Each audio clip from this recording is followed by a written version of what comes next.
Okay, I'm going to call the meeting to order. This is the October meeting of Planning and Zoning.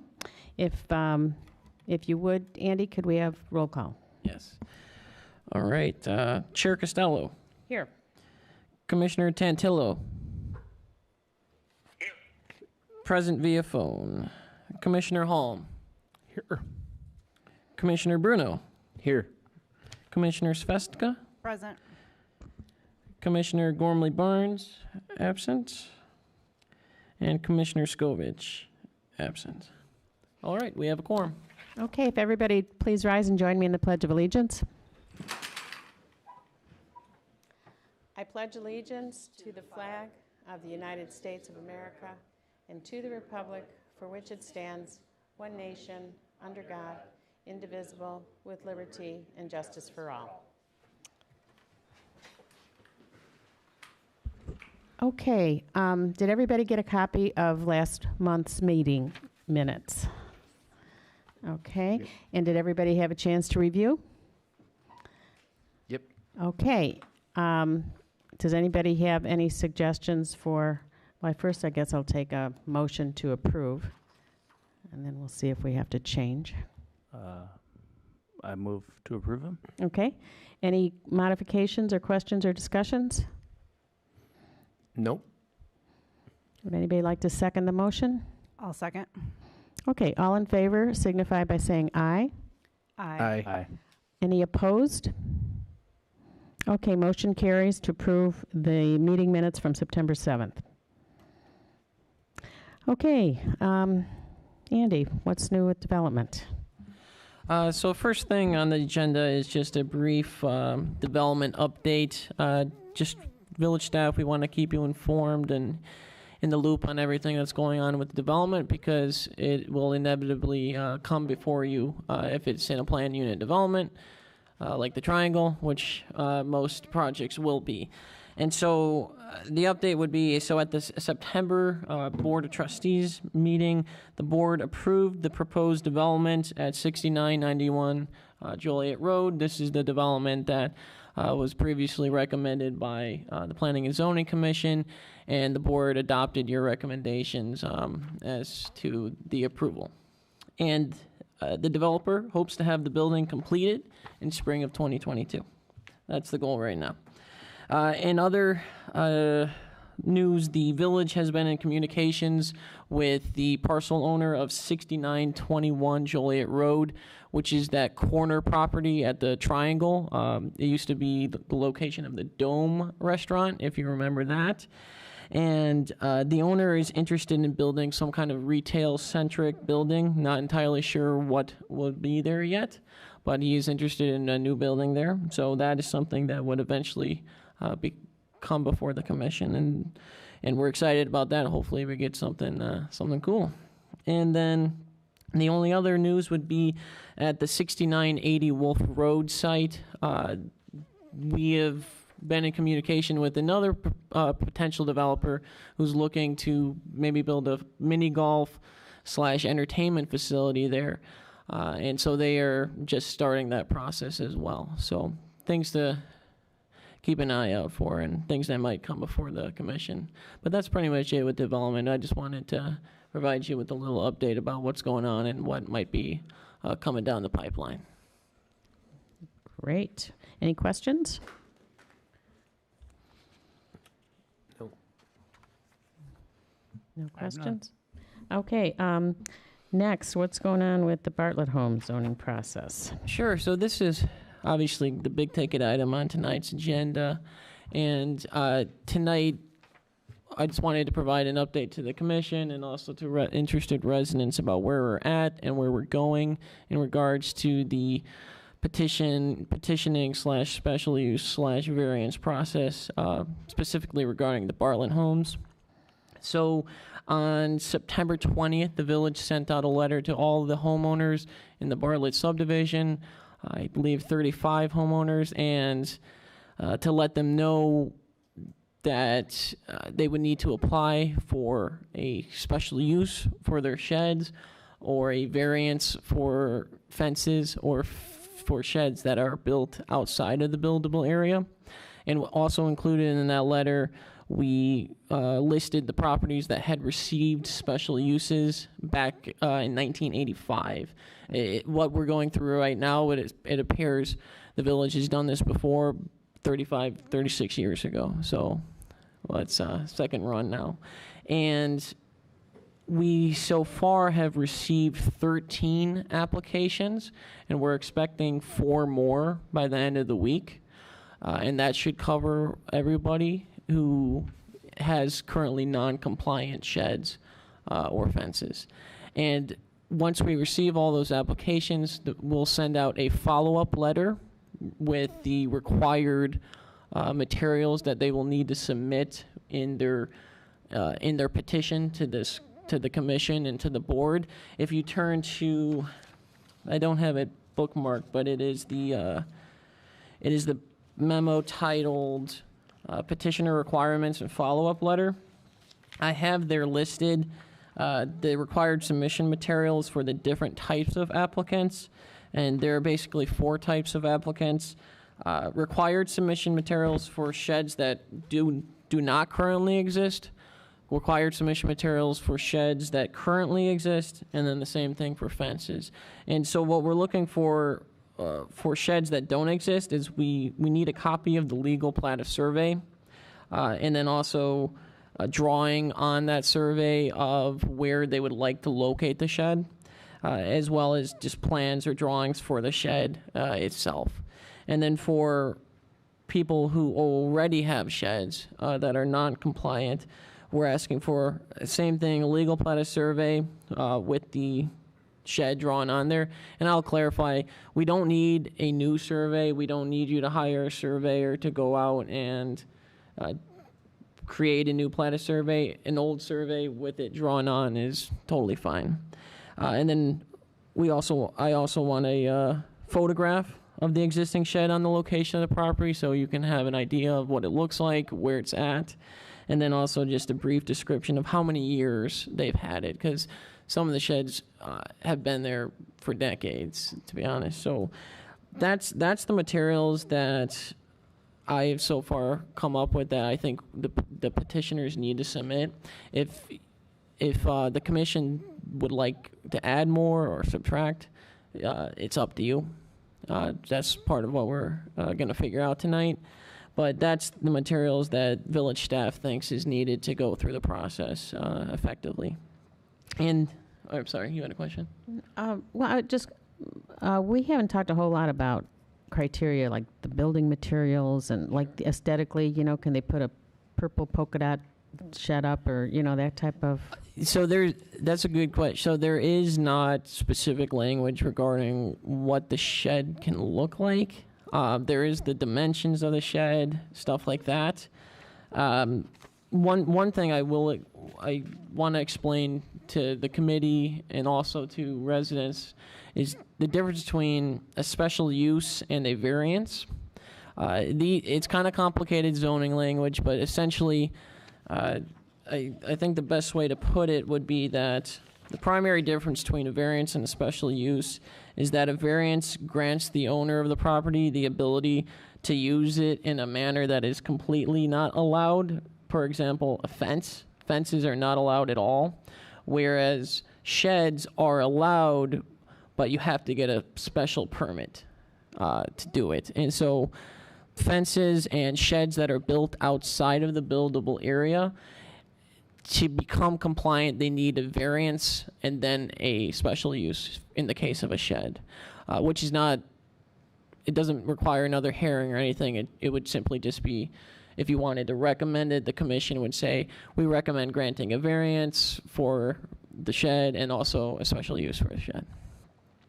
So for those properties which do have existing structures and they may be coming to us with that plat of survey and indications of where the structure is, Will we be able to tell from that where the buildable area exists to determine if, for example, the existing shed is within that buildable area?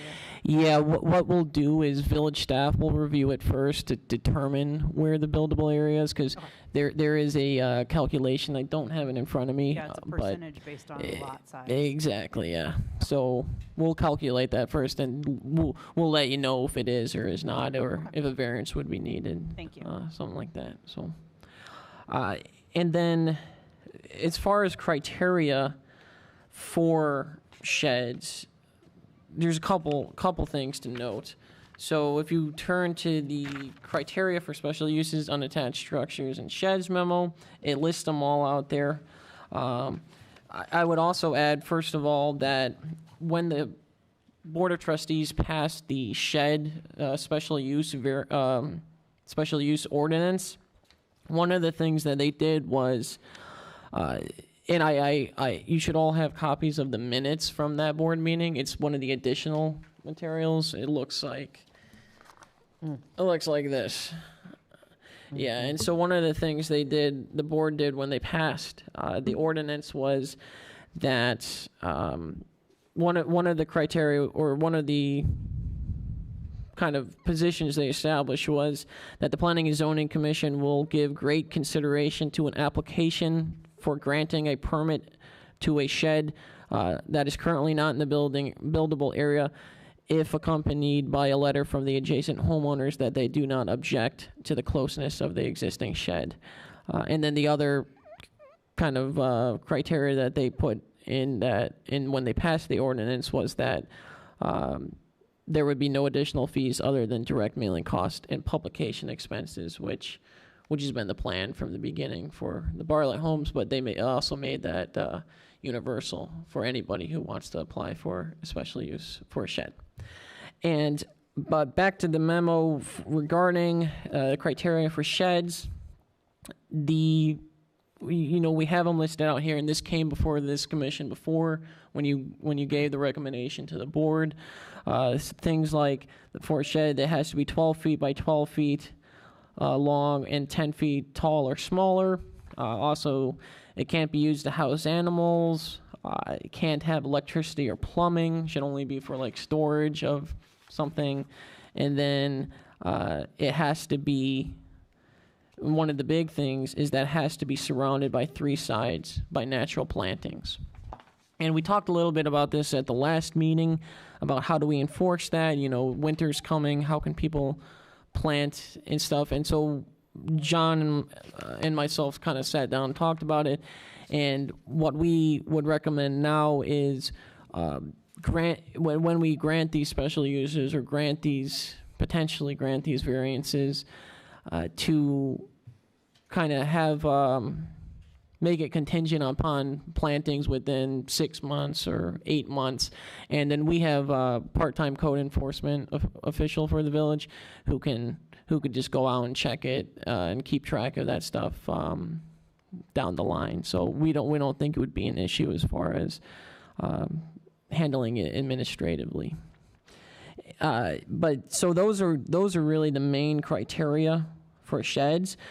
Because of the language in the shed ordinance that the village board passed, essentially, as long as the shed doesn't cause harm to the public health, safety, or welfare of the surrounding area, and as long as the neighbors are okay with it, if it's not in the buildable area, most sheds should be, under the criteria, should be granted a special use.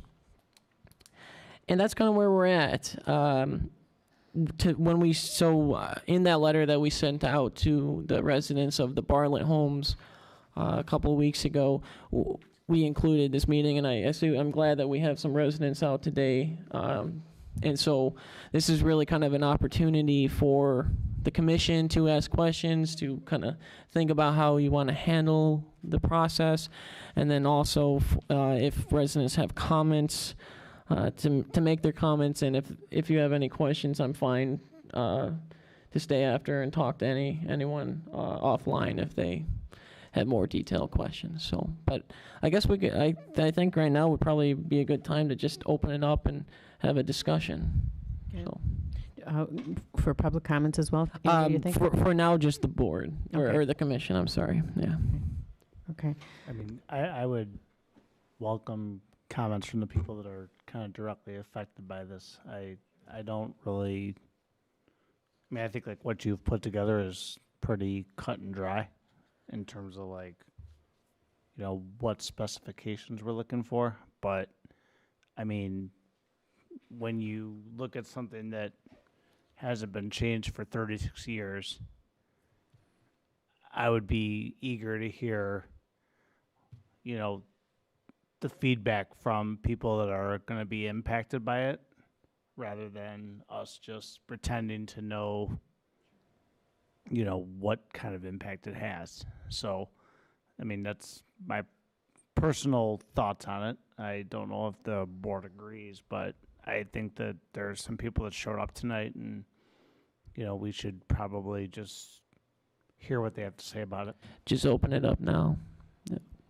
Is that something that rest of- Unless there's some, I mean, unless people have very strong opinions within the Well, board that. Let's have opportunity for the board to speak first, and then we'll do that. That'd be great. I for one, think we've talked about it enough. I'm feeling more comfortable every month on this whole topic, you know, where we're getting more clear vision. I think the ordinance is great. I think it spells out a lot of things pretty clearly. And again, if we go back to the spirit of the law originally, it's to keep the village having a park-like atmosphere. And I think we've covered that in these exceptions. Yeah. But is there anything that bothers any of the commissioners here that The only thing iron was out? I was thinking with the electric, I know we don't want electric, but then you can't use it at night. And if you're older and you want to get something out of there, I know you can use a flashlight and whatever you need. But or even to have a light outside of the shed an ambient light. And I'm not saying we should have electric, but maybe there could be some language added to saying for a light or for a pull switch inside. So when you're in the shed, I mean, not that we could have someone living in there and using it as a home, but as a safety precaution. So when you are out there at night, and now we know it's going to get dark at 4:30 soon, and if you want to run out there, it would be nice. But I mean, I'm not, that's not like a make or break. It's just something maybe we could go over a little or add a detail for one light allowed, or Or a portable light that you can take in there. and I don't know if you say electric, if you do a solar light, like we Yeah. kind of talked about, is that considered electric? Do we know if that impacts any of the existing structures? I do not know. I would be interested to know that. And That's and an I interesting can, data point, I think. yeah, that's a good point. I will look into that and see what we can do. Yeah. I mean, I agree 100% with no plumbing, right? We don't, you know, Or but no heaters in there, no. for a fire to start or something like that, but.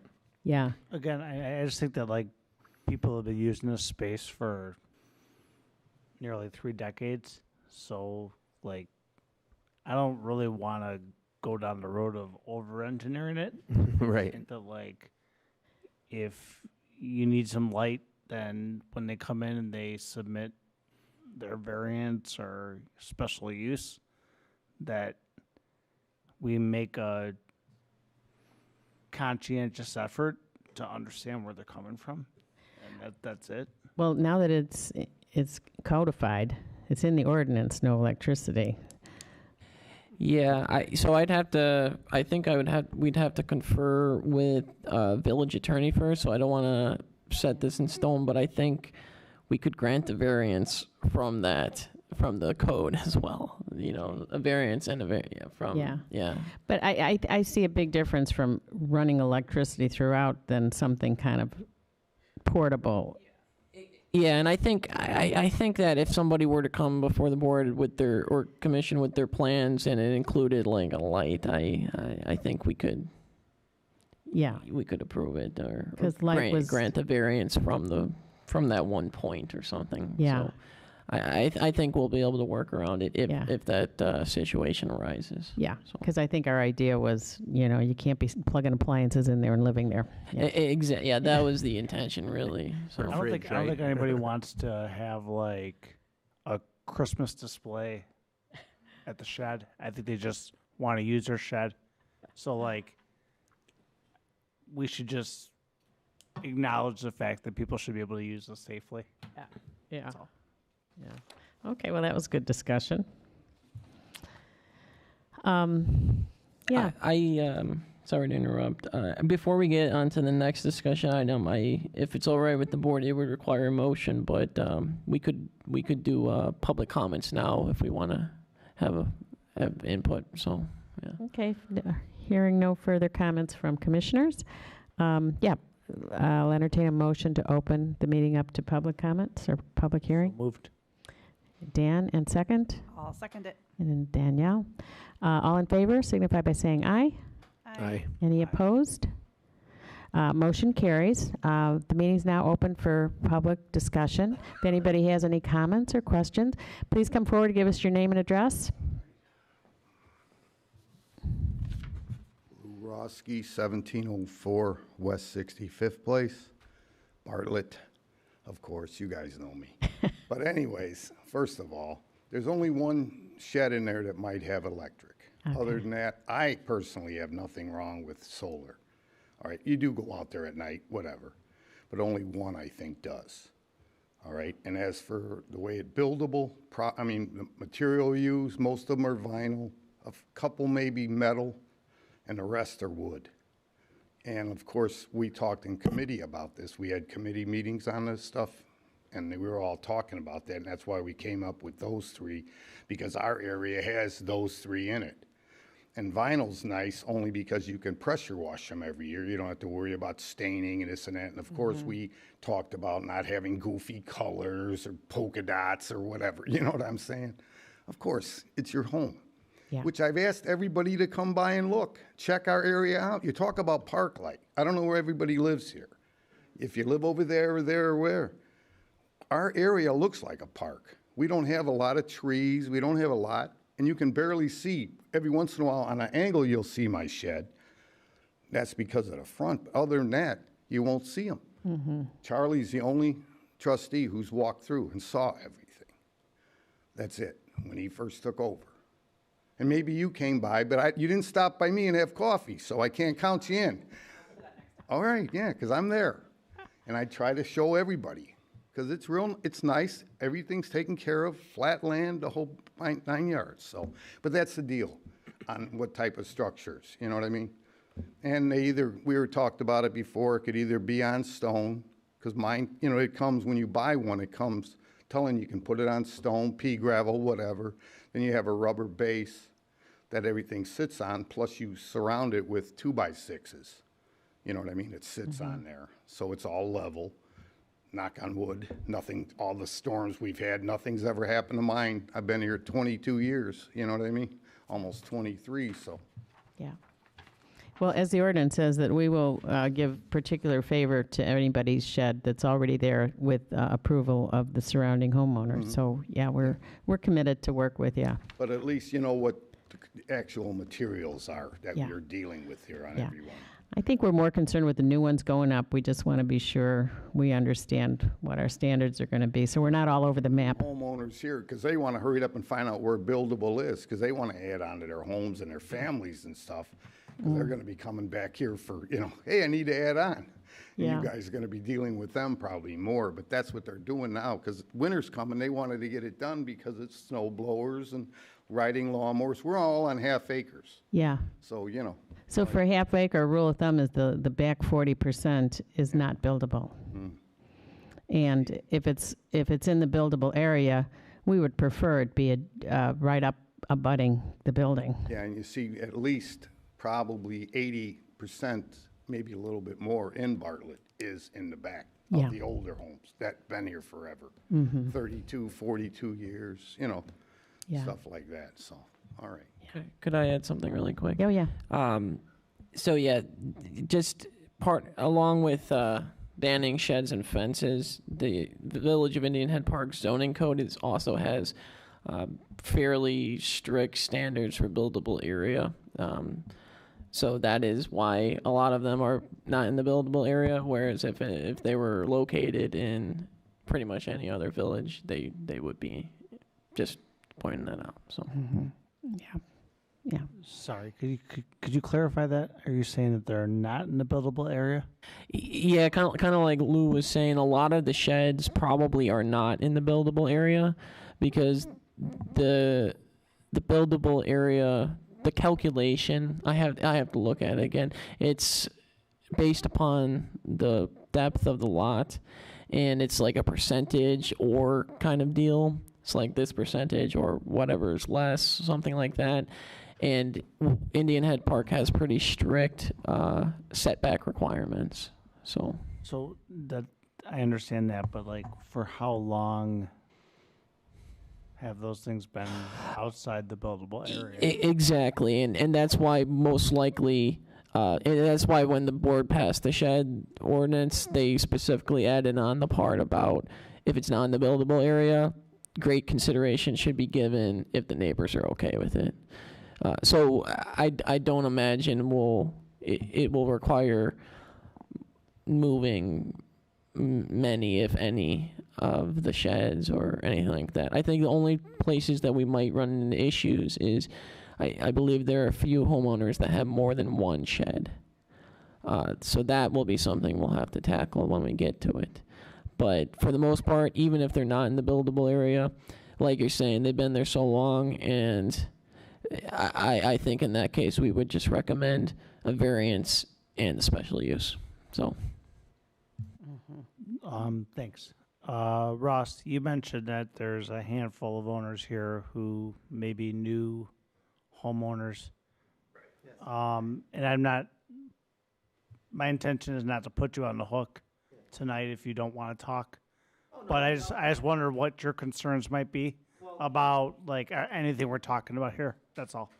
But again, we don't have to do this in a public forum. Like if you feel like you want to reach out to somebody, that's fine too. No, my name's Ryan Pinkos. Just got a house in 6537 Laurel Avenue. And we got the house.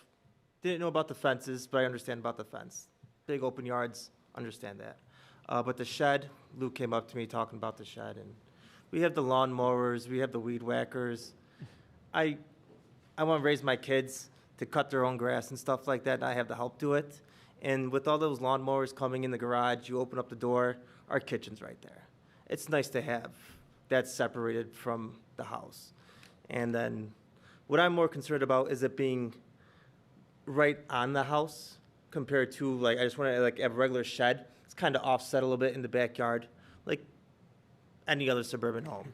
Yeah. That's just all. So I'm just here to show support and just trying to get the shed. Yep, I think we've evolved our thinking a lot in Yeah. this regard. Thank you. Okay, Nice thank meeting you. you. Thank you. Hi, Hi.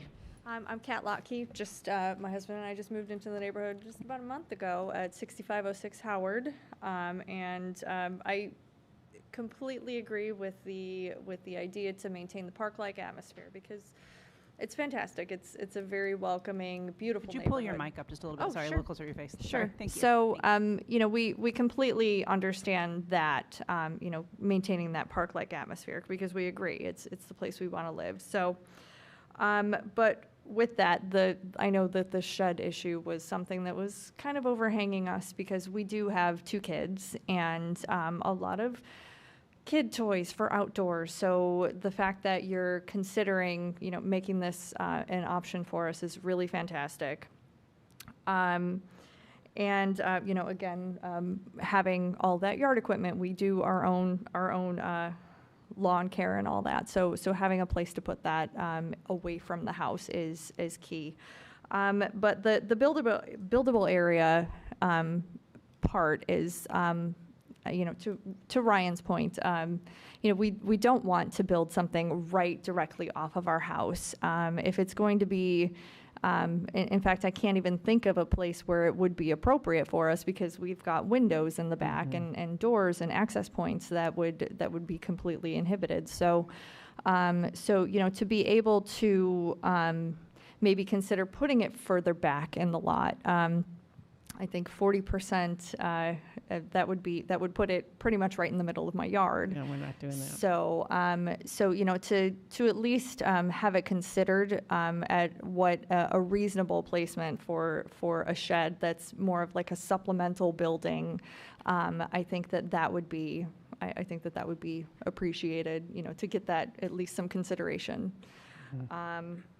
And then I just had a question about the foundation. I know that Lou, you mentioned that there was previous discussion about the foundation materials and what could be used in that, and I didn't see that defined in the ordinance that was published. So I think that information, as we're trying to make our plans for how we're going to do this, where we're going to put it, and what we're going to use, and that would be helpful as well. So, does it have to be on a concrete pad, or, what would we need to do with that? Andy, when they go through they have to get a permit, and then isn't there some scrutiny at that point? There is, yeah. When they would submit for the permit, they would go through the building permit application process, and at that point, our building review team and inspectors and stuff with it would be able to help out with that. But regarding to the foundation in general, I will look into it, see if there's something in there right now as per requirements, and that we'll talk about that at the next meeting. I'll bring that up in the next meeting. Whatever the answer is, it's probably best for all concerned anyway. I mean, you want it to last and be, Exactly. on good foundation, whatever. Yeah, I mean, we're not looking to skimp on the details. We want it to be solid and not have animals crawling underneath it or anything like that. So, and then as far as the permitting process goes, what is the inspection process? I know in our previous house we built a deck, and there was a pre-inspection of the foundations, and then there was the final inspection. So are there parameters in place for that at this point? So it will depend really upon the specifics of the type of shed you're looking at, like foundation or what kind of foundation. But at the time, so basically, the way it would go is first you'd get the special use permission from the commission, and then ultimately the board of trustees. And then after that is, if it's approved, then you can go for the building permit. And then at that time, our plan reviewer will look at the specifics for the shed, and they'll let us know, and what the exact inspections would be. For a shed, I can't imagine it would be too many. Probably not as much as a full deck or anything like that. But it would depend upon the specifics, and we would let you know at the time. So. And that would also include like any technical building plans that we would need for if it's something that's like a kit. Yeah, if it's a kit, it's actually kind of easy because a lot of the schematics are kind of on the websites and stuff. So. Okay. Yeah. All right. Fantastic. Well, thank you. We really appreciate this. Thank you. Thanks for your comments. Thanks. Does anybody else have any comments or questions or concerns, recommendations? Yeah, well, I think we're all really willing to work with you and be very generous as long as everything's done in good taste and within our parameters. I think we'll be just fine. And to your point too, we've got the screening issue. So any place on the lot, as long as it's nicely covered with natural screenings, we'll probably be happy with that.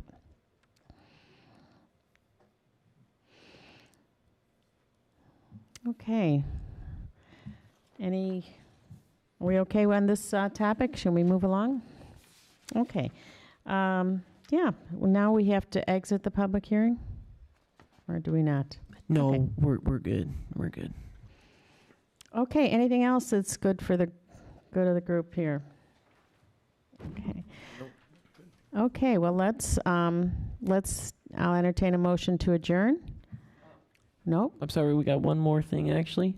Training workshop, really quick. Oh, my goodness, I crossed that off. No Oh, problem, my no gosh, problem. that's so important. Thanks, Randy. I'm No sorry. problem. Yeah, let us know what that's about. That sounds very interesting. Did Yeah. everybody see that memo? We've got, So we, through the American Planning Association, they use Tesca Associates for these training sessions. Basically, they go around the country giving training sessions to planning and zoning commissions on history of zoning, basics to know, everything from planning to more specific things if you're interested in like economic development, stuff like that. And it's just kind of a good review session for commissioners. And they usually last about 2 hours, these workshops. And so we put this on the agenda really just to see if this is something the commission would be interested in doing. And if you are, kind of dates of availability. I mean, normally they do it at a normally scheduled meeting, so all the commissioners already know that time is available or already scheduled for it. But we could hold it any time. It would be an official meeting of the zoning commission so as not to violate the Open Meetings Act. But I just put it on the agenda tonight to see if the commission would be interested. What's the cost of doing it? So it would cost the village $500. That's for everyone, That- not each person. Right? Yes. Seems really inexpensive for a training course. I think that's a great idea. Yeah. Good idea. Personally, I think it would be good, but it's whatever the commission would like. I think it's excellent. I think it's wonderful for us to ascertain what we don't know, for one thing, to know what we should be studying, what we should be looking at, and, we kind of just learn by experience, but I think it's a wonderful idea, opportunity. I didn't hear the answer to the $500. Is that $500 per session or per person? It's per session, so it would cover the entire commission. Okay, thanks. And if we did the training, we would probably also, we'd also send an invite to all the board and any residents who are interested in learning as well. I mean, it's open to everyone. So, but yeah, Is this something we could record and have in our training library or something like that? that's a good question. I'm not sure. I'm not sure if they allow that. I think they would be okay with it, but that's something I will check with Tesca Associates.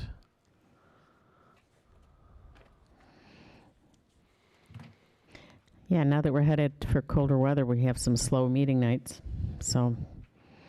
Yeah, and we have the petitioner process, so maybe we push it until after we go through kind of these petitions is probably the best, because I